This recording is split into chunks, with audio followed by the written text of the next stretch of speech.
All right, guys, the Utah Jazz have now lost 4 in a row, and it looks like the Suns are figuring things out, even without Kevin Durant back. Let's talk about it. It's the Hoops Nerd Show.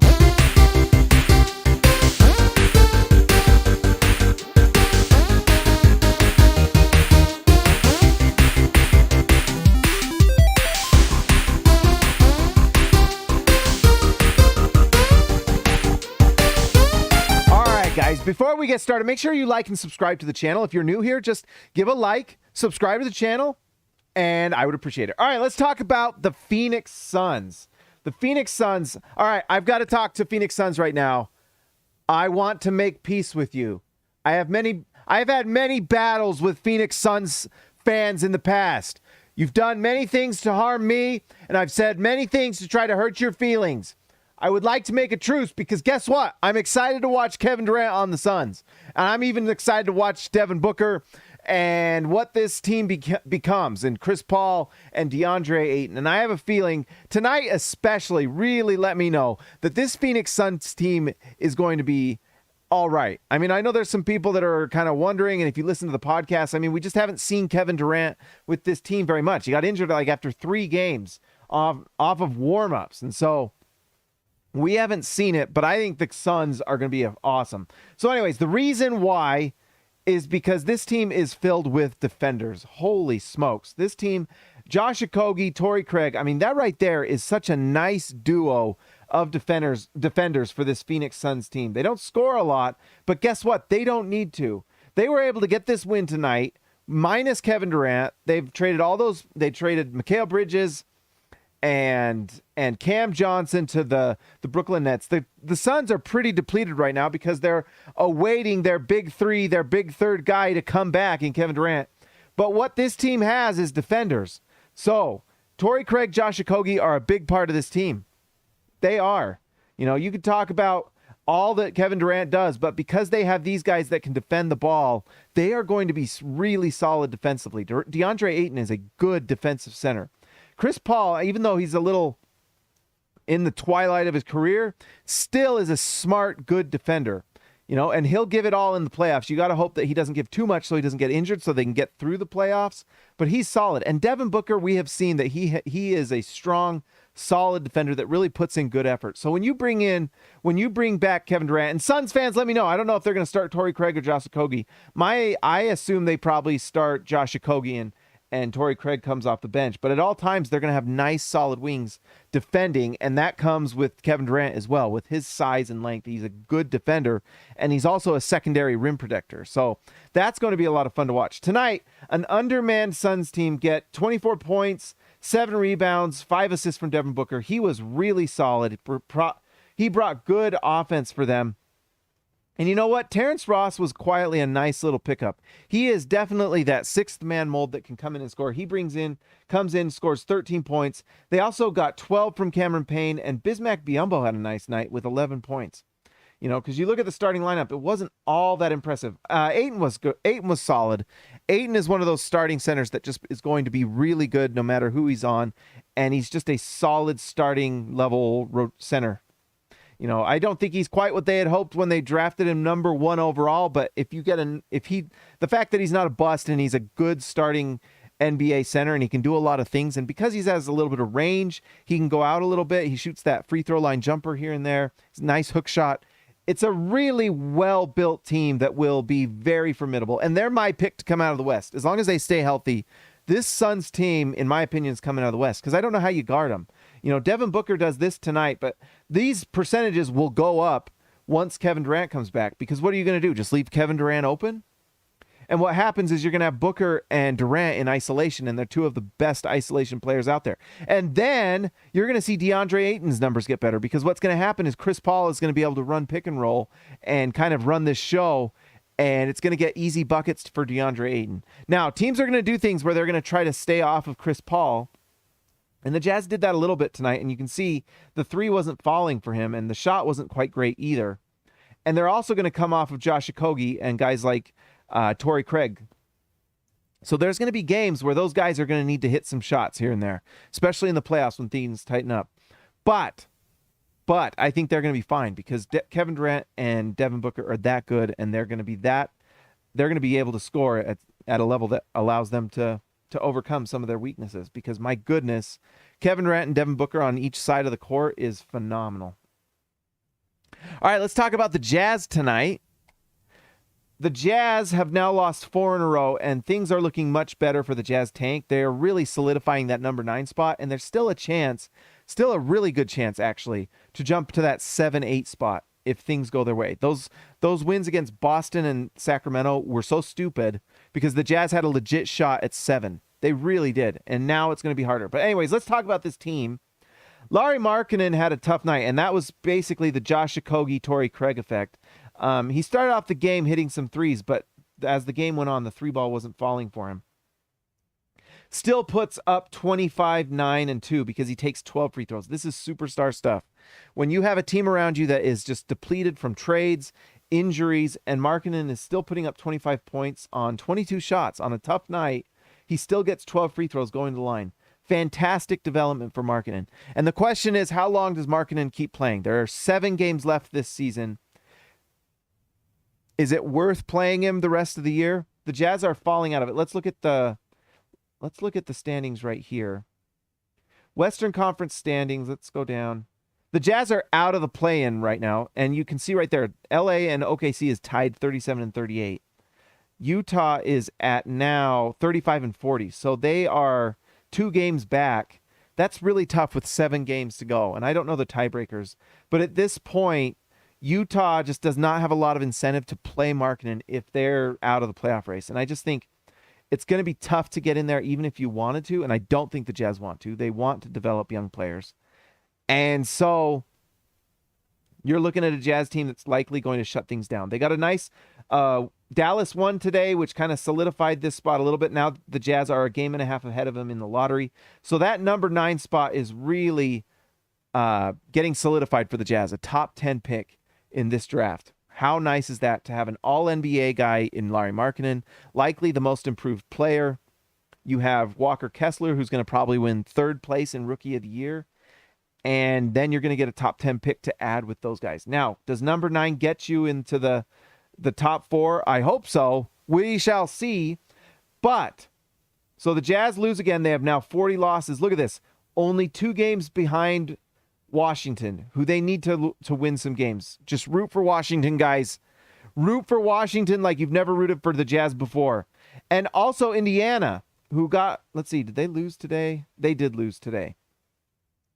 To Dallas. So that solidified the Jazz position, but they needed that too. The team that I'm watching right now is the Orlando Magic. They are legitimately really good, and they are playing hard. They've won 3 in a row. If the Jazz can continue to lose these last 7 games, like what if the Jazz lose just their last 7 games and go 35 and 47? These are in play. These are in play, especially Washington, who is moronic. It's crazy how bad Washington is run as an organization. They are so stupid. They're probably going to win at least 2 or 3 more games. And if the Jazz can just lose these games, you could see them jump into 8 or 7 possibly, especially if Orlando decides to win more games. I think Orlando's not worried about losing games. They are winning. They just get leapfrogged by Portland tonight, and now they have a chance to leapfrog these guys. And I think Orlando's still trying to make the play-in. Let's actually look at this. I'm actually curious with Orlando. So, Orlando just has to leapfrog these teams, and there's a possibility. I mean, they have to get past Chicago. That's going to be tough because Chicago is playing well. By the way, Chicago is 10-5 since they picked up Pat Beverly. But this Orlando Magic team still has a slight chance, and so they might be playing really hard. And I doubt they shut them down. There's 7 games left for the Jazz. We'll see what happens. The sad news of the night is Jarrell Brantley is not going to be signed past his 10-day contract. I really like Jarrell Brantley. It didn't really quite work out tonight. He didn't seem to impact the game. He passed up a 3-pointer he should have taken, but it's just too bad. I would have liked to see more Jarrell Brantley, but it's not going to happen. We talked about Lauri Markkanen. Kelly Olynyk's solid night tonight for him. 10 points, 7 rebounds, 7 assists. He's going to get close to that triple-double. One of these nights he may just accidentally get it. And we got to talk a little bit about Walker Kessler. He is so good. 29 minutes tonight, 18 points, 8 rebounds, 1 assist, 1 steal, and 7 blocks. The near triple-double in blocks for Walker Kessler. He may do it one of these days. He may do it because he's one of those guys that actually finds a way to get those block shots. They still go at him. He's not quite as imposing or has the reputation as Rudy Gobert just yet. He may at some point, but they challenge him and he gets the blocks. 7 blocks tonight. 8 rebounds, 18 points. It can't be said enough how good Walker Kessler will be, and I think he's probably going to be number 3 in Rookie of the Year voting. And I liked the corner 3 he took. He took a corner 3. I like it. I want to see more of it. The more shots he takes, the better. I want to see that develop. We'll see. Can Walker Kessler develop a consistent corner 3 shot? Because if he can, holy cow, sky's the limit, especially for this Jazz team in the future. Ochai Agbaji had a nice night. He struggled a little bit in the first half, made some turnovers that were not great. The great thing is that the Jazz are focusing on the development of their young players. And so guess what? Instead of being benched under Quinn Snyder after playing for a minute and a half so he could play someone like Shelvin Mack, Ochai Agbaji stays in, and then all of a sudden in the second half, he makes 3 threes in a row and turns things around. The Jazz were still in this game late into the third quarter. And a big part of that was Ochai Agbaji, 24 minutes. He's figuring things out, and especially as a shooter. That corner 3 for him is automatic. But 2 of these threes were stepping into top of the 3-point line 3-pointers. Just big time shots that he's able to knock down. He is not afraid to shoot it. And the confidence level compared to what it was at the beginning of the year to what it is now is phenomenal. And it's nice to see that this Jazz team continues to develop. The thing about basketball, guys, basketball is a game where development is constantly happening. Whether you're a young kid just learning how to space the ball out, make passes, make the right play, have patience, play with pace, things like that. The same thing with pros. They're still learning the game. They're still growing in confidence. So much of basketball is confidence, believing in yourself. And that's one thing that he's getting. And it's just good coaching from Will Hardy, who's just phenomenal head coach. Talen Horton-Tucker had a pretty solid night, I'd say. The percentages weren't quite as good as you'd like, and this is where he can improve, but I would say he had a solid night tonight. 8 assists, 8 rebounds. I mean, look at this. Near triple-doubles for multiple guys. For Kessler, for Talen Horton-Tucker, and Kelly Olynyk. Multi-near triple-doubles for this team who are moving the ball and rebounding. The percentages weren't there for Horton-Tucker, but he has become a much more competent NBA player, and it'll be nice to see him with the Jazz next year. I assume he'll be on the Jazz unless he's traded. But he brings some nice elements, and I think there's some things to really be excited about, especially with him as a backup point guard. I think that's what he's going to be. I think he's the backup point guard for this team because we've heard Tony Jones talk about this multiple times. We know he's sourced really well. The Jazz are looking for good size at every position, and that's one thing that Talen Horton-Tucker does at the point guard. You know, he's still got some development to do, but he's only 22 years old. But he has a 7'1" wingspan at 6'4". It's insane the length he has. And he'll make blocks, he'll make steals. Look at that one steal tonight. He'll go out and get a block shot in transition with those long arms. He's got just great size at that position, and that's one of the things that helps this team. I know the talent level on the Suns is higher when you've got Devin Booker and Kevin Durant and Chris Paul and DeAndre Ayton and all those guys. Makes a really good team.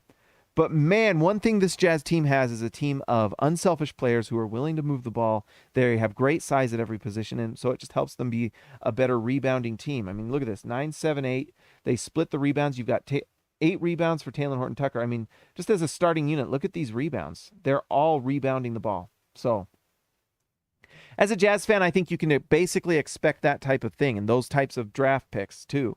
When the Jazz pick in the draft, expect length, expect size, expect defense.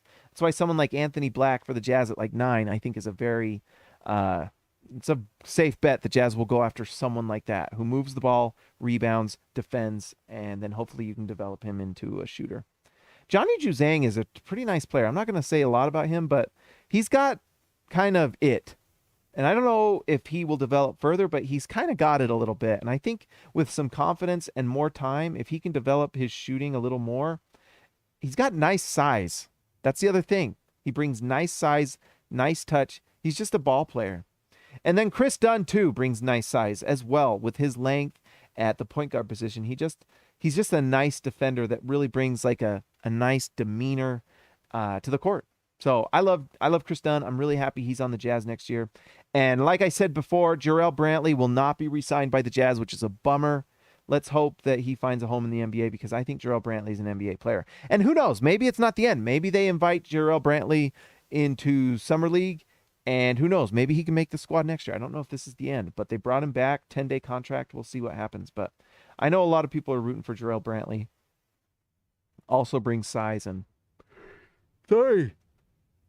Been a crazy day. All right, guys. Let's talk about the draft here. So actually, it's time to just see where we're at. It's that time of day. It's time of night. And guess what? I don't have the music up, so I got to pull it up. Doggone it. Crud, I gave you a sneak peek of what I'm working on. What's that? Who's that? New video coming soon. Let's see. Sorry, it's going to take a minute. Just a second. If you're new here, guys, by the way, while I pull this up, make sure you like and subscribe to the channel. Hit the like button. I would really appreciate it. And if you haven't already, subscribe to the channel. Especially if you're a Jazz fan. But any NBA fan should be joining and subscribing to this channel. All right, guys. So with this loss, let's just refresh. Actually, let's just check in. Looks like Minnesota's going to beat Sacramento. Dang it. Not good. Not good. All right, let's refresh. Okay, the Jazz have the 9th spot. Very solid. But can they move up? We shall see. It would be nice to see if they can pass up Washington. That would be incredible. All right, let's see what happens with the Jazz if the lottery was today. Oh, they don't jump. They stay at 9, which is pretty much what you can predict in this draft. But number 9, there are nice players. So 9 gets you Grady Dick. I do not want Grady Dick because I don't want to have to say that name every single night. But look at this. Anthony Black is now going for number 6 in the mock draft. That's crazy. Anthony Black at 6. Wow. Cam Whitmore sitting right there at 8. A lot of people love Taylor Hendricks. The Jazz might take Taylor Hendricks at 9. I'd rather have Taylor Hendricks than Grady Dick, I'll be honest. I might rather have Nick Smith Jr. than Grady Dick. The question about Nick Smith Jr., is he a starting point guard? I think he has some of that to him. But can he be a starting point guard in the NBA, and does he have the size and length the Jazz want? He's 6'5", but he's pretty thin. But that guy looks a lot like CJ McCollum to me with a better passing game is what Nick Smith kind of reminds me of. Like a skinnier CJ McCollum with a little bit better passing game, I'd say. Taylor Hendricks has really nice size. The guy's a knockdown three-point shooter. He kind of reminds me of John Collins. And then I love Cason Wallace. I think Cason Wallace might be, if you're kind of looking for a point guard, and Cason Wallace is going 13, and you miss out on Cam Whitmore, you miss out on Anthony Black, Jarris Walker at 7. I don't want Grady Dick. The Jazz have shooting. I'm fine with the Jazz shooting. I'm taking Cason Wallace, I think, or Taylor Hendricks. I guess it depends. Who looks good in workouts? Jalen Hood-Schifino is actually pretty interesting, too. This is who the Jazz get at 16. Nice size. Pretty interesting player. He's not going to jump off the screen in a lot of ways, but solid NBA player, I predict. We'll see. All right, guys, let's give a shout out to our All-Stars, the guys who are at the top tier. Everyone, thank you to everyone who's a member of this channel and supporting the channel, but let's give a special shout out to our All-Stars. Let's give a shout out to Baby Elliot Madsen, Ezekiel Ricebia, the man from down under, see ya, Lexa Later, Built Ford Tough, Alexander Tufts, Jorge Arrizaga, mi amigo de abajo, Jordan the Goat Besserell, Just Buckets JB, Zap Watts, TGD Total Game Domination, Christian House Money to Haas, Tyson Price, The Price is Right, X marks the spot for Zintas, Austin R. Grant, Editor Extraordinaire, DW the CB, Darren Williams to Carlos Boozer, Patrick Akubo the Connoisseur, and Robert Hall of Fame. Guys, if you haven't already, like and subscribe to the channel. I will talk to you next time.